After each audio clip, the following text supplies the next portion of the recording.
Hello and hi BB viewers, welcome to our channel। Corona ये एक ऐसा नाम है जिससे ना कि सारी दुनिया परेशान है, बल्कि गरीब इस वायरस की वजह से कम और भूख से ज़्यादा मर रहा है। कोरोना वायरस दुनिया को फाइनेंशियली इतना गिरा दिया है जितना गरीब को भूख मिटाने के काबिल भी नहीं छोड़ा। तो बीबी चैनल आपके लिए इस कोरोना वायरस के बारे में कई सारे अनसुने और अनकहे फैक्ट्स लेकर आया है, जिससे आशा करते हैं कि हमारे व्यूअर्स प्रिवेंशन लेंगे और हेल्दी रहेंगे। तो चलिए चलते हैं और जानते हैं इस महामारी कोरोना के बारे में, सबको बचते और सबको बचाते हुए। कोरोना वायरस दिसंबर 2019 वुहान सिटी चाइना में डिटेक्ट हुआ था। जो पहले कोरोना पेशेंट था वो एक औरत थी जो वेट मार्केट वुहान में काम करती थी। उसको सर्दी जुकाम होने की वजह से साइंटिस्ट ने एग्जामिन करने पर उसके लंग्स में ये कोरोना वायरस दिखा गया था। तो ताजुब की बात यह है कि वो औरत अभी तक जिंदा है और बहुत हेल्दी है। साइंटिस्ट का कहना यह है कि कोरोना वायरस की सिमिलैरिटी बैट्स की डीएनए से 96.1% मैच होती है। तो जाहिर की बात यह है दोस्तों कि ये वायरस बैट से ही आया होगा। WHO इस कोरोना का नाम कोविड रखा है क्योंकि जिसका मतलब है को से कोरोना, वी से वायरस, डी से डिजीज 2019। इंडिया में यह वायरस अगर सेकेंड टाइम बॉडी में डिटेक्ट होता है तो वायरस डेथ स्टेज में होता है और ये ट्रांसमिट करने का पावर खो देता है और इसका कोई सिम्टम्स भी नहीं होगा। ये वायरस हांगकांग में सेकेंड टाइम डिटेक्ट हुआ है, जो कि पर्सन में बहुत सीवियर कॉम्प्लिकेशंस देखने को मिले हैं और ये वायरस डीएनए चेंज कर दिखा दिया है। कोविड-19 पेशेंट के बॉडी से जाने के बाद इम्यून सिस्टम एंटीबॉडीज को डेवलप करता है, जिससे सेम ब्लड ग्रुप के पेशेंट को अगर वेंटिलेटर पे है तो उसको प्लाज्मा डोनेट करने पर वो पेशेंट रिकवर हो सकता है। So please donate plasma. Covid की वजह से औरतों से ज़्यादा मर्दों पर डेथ का इफेक्ट बहुत ज़्यादा होता है। चलिए जानते हैं आखिर ये कोरोना वायरस बॉडी में किस तरह एंटर होता है और बॉडी में किस तरह फैलता है। कोरोना वायरस बेसिकली बॉडी में 3 पार्ट से एंटर होता है, वो है आइज, नोज एंड माउथ। कहना यह है कि कोविड-19 initial symptoms loss of odour and loss of appetite है, जिसका मतलब स्मेल एंड टेस्ट चला जाता है। वायरस बॉडी में यानी नोज के दौरान एंटर होता है तो नोज के गॉबलेट सेल्स को इन्फेक्ट कर देता है, जिससे स्मेल चला जाता है, और माउथ के सिलिएटेड सेल्स को भी इन्फेक्ट करता है, जिसकी वजह से टेस्ट भी चला जाता है। अर्ली स्टेज में ये वायरस ज़्यादा कुछ इफेक्ट नहीं बताएगा। ये वायरस गले में 4 दिन तक रहेगा, जिससे कफ, सर्दी और फीवर हो सकता है।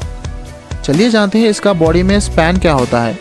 बॉडी में जब ये वायरस इन्फेक्ट होता है तो 4 से 7 दिन के बाद सिम्टम्स दिखाई देने लगते हैं। ट्रीटमेंट के दौरान तब इसका पीरियड 7 दिन हो जाता है तो तब ये वायरस एक इंसान से दूसरे इंसान को ट्रांसमिट करने का पावर खो देता है। साइंटिस्ट का कहना यह है कि 14 दिन में इम्यूनिटी पावर बॉडी में वायरस को पूरी तरह से हरा देता है, इसलिए बोलते हैं ना 14 डेज क्वारंटाइन। बॉडी में वायरस 28 डेज तक मौजूद होता है और ये वायरस की असर की वजह से बॉडी में छोटे छोटे कॉम्प्लिकेशंस दिखाई देने लगते हैं, जैसे कि acidity, no hungry, diarrhoea and body pains. इसका मतलब बॉडी में कोरोना वायरस 1 मंथ तक रहता है। ये वायरस ज़्यादा रेस्पिरेटरी सिस्टम यानी लंग्स पे ज़्यादा प्रभावित बताता है। ये वायरस इन्फेक्ट होने के बाद लंग्स में जाकर जम जाता है, जिस वजह से सीवियर स्टेज में पेशेंट को वेंटिलेटर पर भी चले जाना पड़ता है। अभी हम माइल्ड स्टेज पर बात करेंगे। ऑलमोस्ट कोरोना इन्फेक्टेड लोग इस स्टेज से एक्सपीरियंस हो चुके हैं। We can say 8 people experienced out of 10 people. अभी यहाँ पे दोस्तों बॉडी पेन्स, गले का सूखना, सर दर्द जैसे सिम्टम्स दिखाई देंगे, लेकिन ये सिम्टम्स भी सबके लिए गारंटेड नहीं हैं। कहीं में ये सिम्टम्स नहीं भी दिखाई दे सकते हैं और कहीं सिम्टम्स कुछ ही दिखाई देंगे। ये स्टेज में दोस्तों हम अपनी ठीक से केयर करेंगे, like vitamin C and healthy food and sunlight को एवरीडे अपने रूटीन में लेंगे तो ये क्यूर होने के चांसेस बहुत ज़्यादा है। सीवियर स्टेज में ये वायरस लंग्स से होते हुए बॉडी के दूसरे सेल्स पर भी इफेक्ट करेगा। लंग्स के अंदर बहुत ही छोटे एयरवेज होते हैं। लंग्स में एक ऐसा सिस्टम्स है जहाँ पे ऑक्सीजन और कार्बन डाइऑक्साइड एक्सचेंज होता है। वायरस यहाँ पर भी इम्पैक्ट करेगा, जिसकी वजह से इंसान को सांस लेने में दिक्कत होगी। वायरस को डिटेक्ट करने के 3 टेस्ट है। रैपिड एंटीजन इंस्टेंट रिजल्ट, जो कि पॉजिटिव है तो 100%, अगर नेगेटिव है तो सिर्फ 40% ही यकीन कर सकते हैं। RT-PCR ये टेस्ट का ड्यूरेशन है 2 डेज, जो कि इसका रिजल्ट कंप्लीट जेन्युइन होता है। HRCT स्कैन ये लंग स्कैन है, जो कि रैपिड टेस्ट में नेगेटिव आने पर स्कैन में वायरस डिटेक्ट होता है।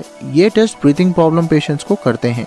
बहुत सारे लोग रैपिड एंटीजन के इम्प्रॉपर रिजल्ट की वजह से दुनिया में वायरस फैला रहे हैं।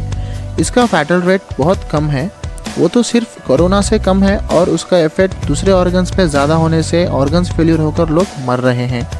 बच्चों में इसका असर बहुत कम होता है क्योंकि बच्चों के लंग्स बढ़ते रहते हैं और इन्फेक्शन उन लोगों को बहुत कम होता है। High blood pressure, sugar, asthma और किडनी पेशेंट्स पर यह वायरस बहुत ज़्यादा इफेक्ट दिखाता है। 55 ईयर्स और उसके ज़्यादा एज वालों पर भी ये वायरस का इफेक्ट कुछ ज़्यादा ही रहता है।